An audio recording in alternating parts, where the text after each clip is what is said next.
Okay boss, Ali Akbar ng Sultan Kudarat. Ito na po yung order yung Suncom 06 na AX 1800. So pang gaming po ito. So at also ito kasama na rin po sa package na sa order yung hyperbolic. Pero naninibago yata ako dito pero palagi ko tested naman to.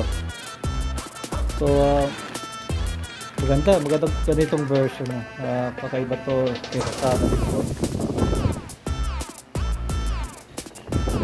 So version 1 pinaganda yung casing niya.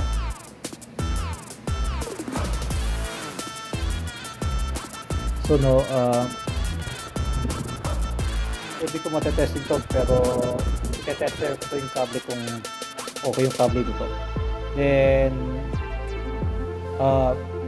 ito i-video ko, i-video testing ko kung magiging okay ito sa testing ko. So magiging pruweba na lang tested to unit na to kasi meron akong hyperbolic sa bubungan ko. So okay, gagamitin ko yung dito since malakas yung network ng dito dito sa bandang Kabuyaw, Laguna. So antabayan nyo na lang po yung video ko. So to be continue po tayo.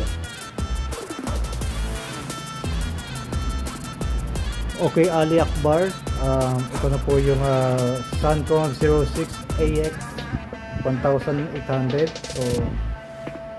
So ngayon po unahin natin mag speed test nitong naka-hyperbolic ako. So meron siyang yan, naka-ilaw na 5G.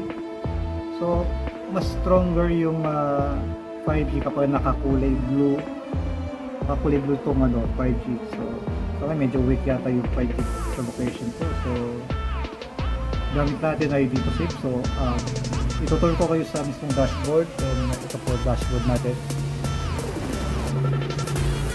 So ito important sa lahat kapag gusto yung mag rocket scene, kailangan mag change IMEI tayo kapag rocket scene ginagamit. So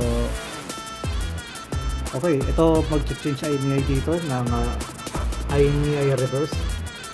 So input ng gusto yung IMEI, parang IMEI ng galing sa PLDT home wifi, mas okay yan. O kaya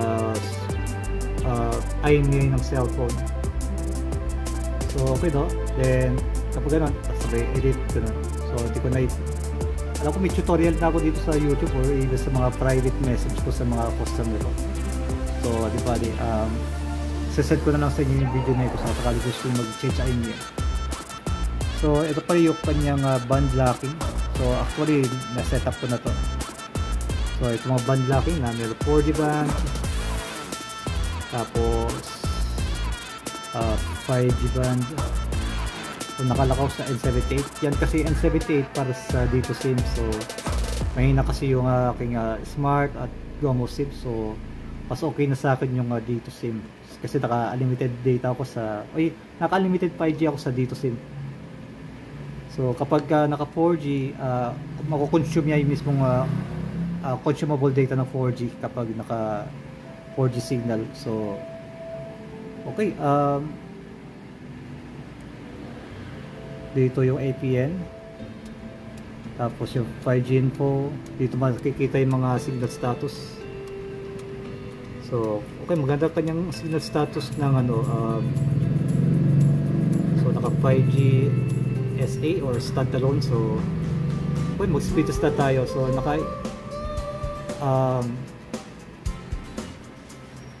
naka-input yung hyperbolic na old version ko. At yung pinaka-latest version yung ito po. So naninibago talaga ako dito kaya ito pinaka-latest version nila. So okay, mag-speed test na tayo.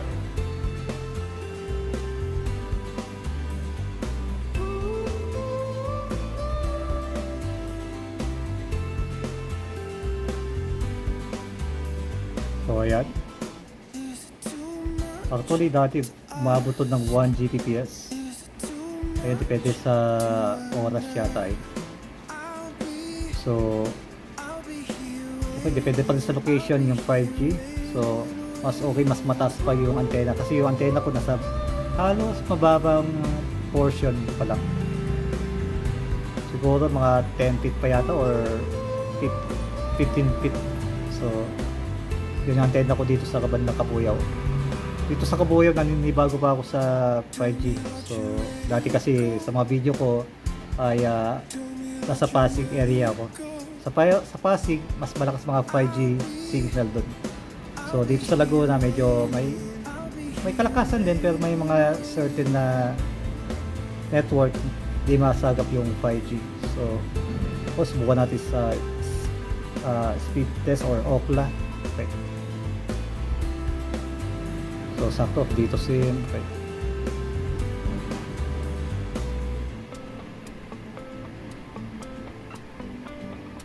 So parang di nagkakalayo, no? Ayan, yung network ay dito sim. Okay.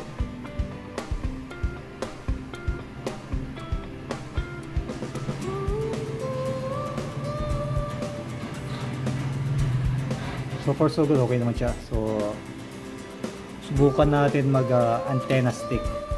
So expected na masasagap niya ay 4G, or set up natin siya ng 4G kapag di siya magkaroon ng signal. So okay, tanggalin natin ito, tapos saksak natin yung antenna stick.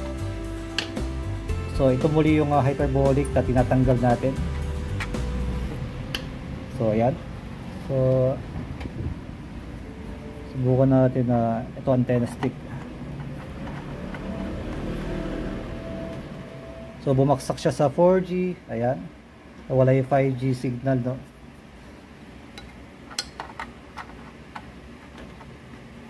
So meaning to say, kung naka antenna stick talagang babaksak sa 4G. So 4G. Okay. So okay, natural 4G na talagang babaksak kapag walang masagap na 5G gamit ang antenna stick. So okay, subukan natin mag speed test. So expected sa 4G ay mababawasan yung consumable data ng 4G. So far so good, mabilis, maski pa paano mabilis yung 4G.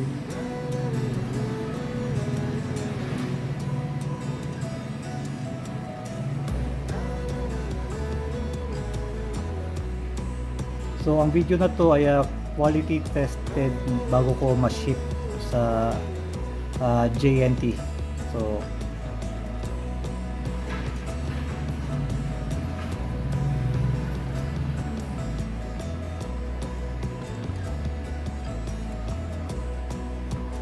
So sana merong 5G sa inyong location, or kung walang 5G, nakabackup na lang ito sa sakali magkaroon ng 5G sa inyong location yan sa Mindanao.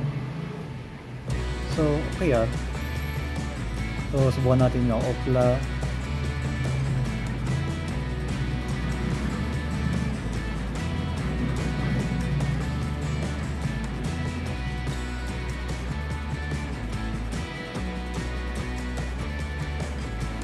Hindi nagkakalayo. So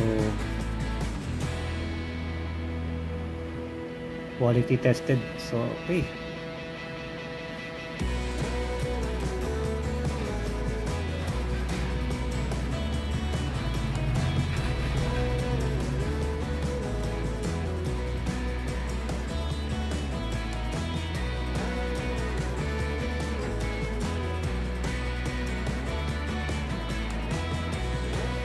Okay, tested. So ito yung naka hyperbolic, tapos ito din hyperbolic din, so di nakakalayo, no? Then ito naka antenna stick, then antenna stick.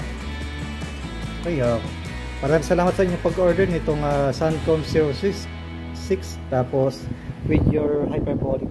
Thumbs up po tayo dyan, boss. Salamat.